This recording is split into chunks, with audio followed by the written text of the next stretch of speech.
Alright guys, this is Danny Jones. Today we're going to answer two major important questions that are swimming through your head right now, whether you're brand new or whether you've been around for a while.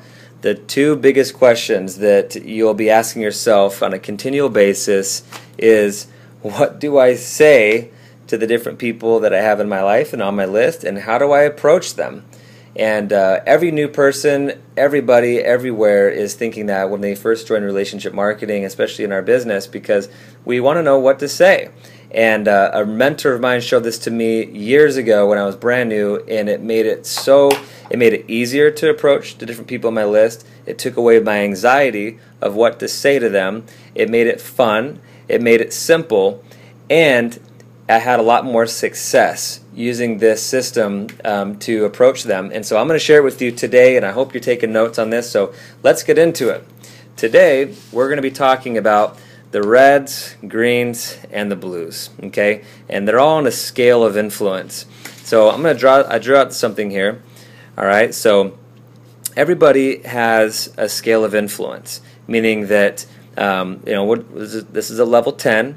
This is a level 5, and here's a level 1. Okay, these are called the reds, greens, and the blues. So everybody, no matter who you are, is a level 5. Whether you're fresh out of college or you're a multimillionaire or a doctor, you're a level 5, meaning that you've got people that you look up to in your life.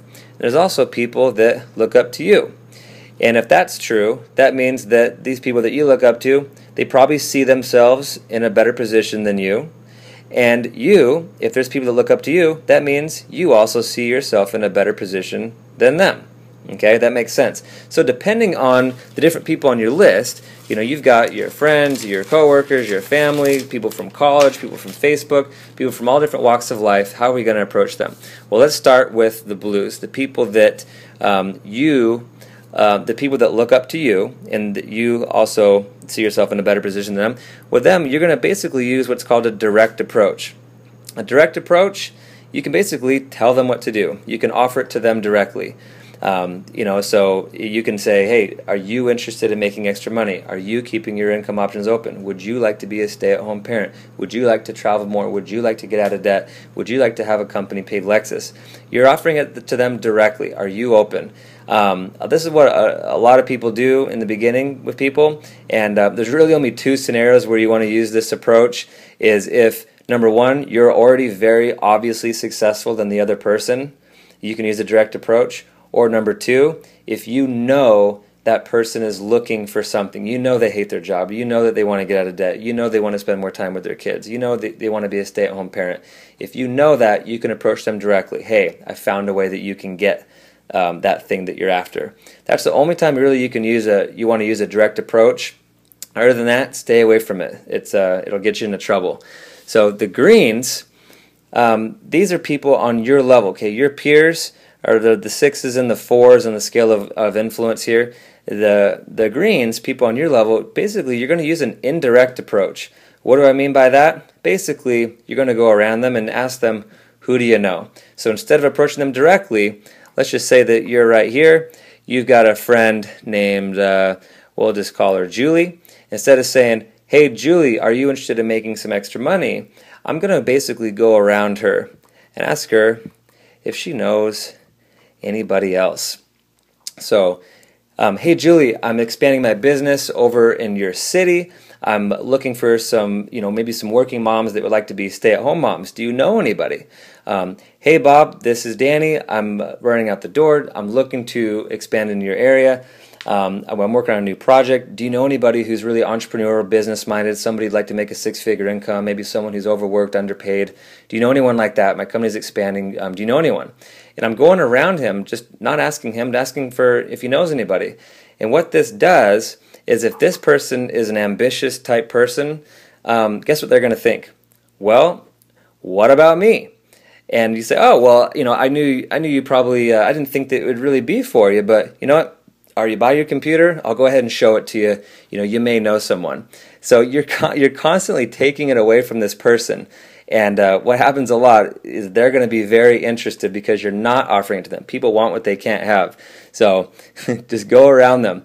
It makes it a lot easier because there is no rejection. There's no rejection with the indirect approach. Try it. Hey, Bob, I'm looking to expand my business in your area. Do you know anyone who's really sharp-minded that might be open to making some extra money from home? If he says, well, I'm not interested, I say, well, great. I actually wasn't even offering it to you. That's why I was calling to see if you knew anybody. There's no rejection with that, okay? But a lot of times they'll say, well, yeah, I might know somebody. Well, show me what it is first, and then I can point you in the right direction. Now you're getting that exposure without even directly approaching them. It takes away all the pressure, no anxiety, there's no rejection because you're offering it to somebody else. No different than me approaching my friend and saying, hey, instead of saying, do you want to buy my house? I could say, hey, I'm selling my house. Do you know anyone who's looking for a house? So I'm totally taken away from them. All right, hope that makes sense. Now, what about the reds? These people up here, they could be multimillionaires, doctors, they lawyers, they own their own businesses, they make 10 times more money than you, they have their whole life put together, great families, bigger house, smarter than you, bigger diploma than you, whatever it is. You look up to them. Now, with these people, obviously, if you look up to them, they see themselves in a better position than you. You can't use the direct approach with them. Can you imagine you being at your level? Maybe you call up someone who's a multi-millionaire and say, hey, I got a way that you can make a lot of extra money. Cancel what you're doing and meet with me tonight at 7. They're going to say, you're crazy.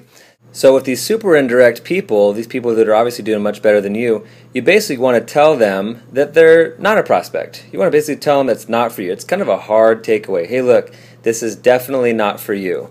And so you don't even offer it to them at all. But what you do is you're going to compliment them, kind of stroke their ego, and you're basically going to ask for their help, their advice, or counsel.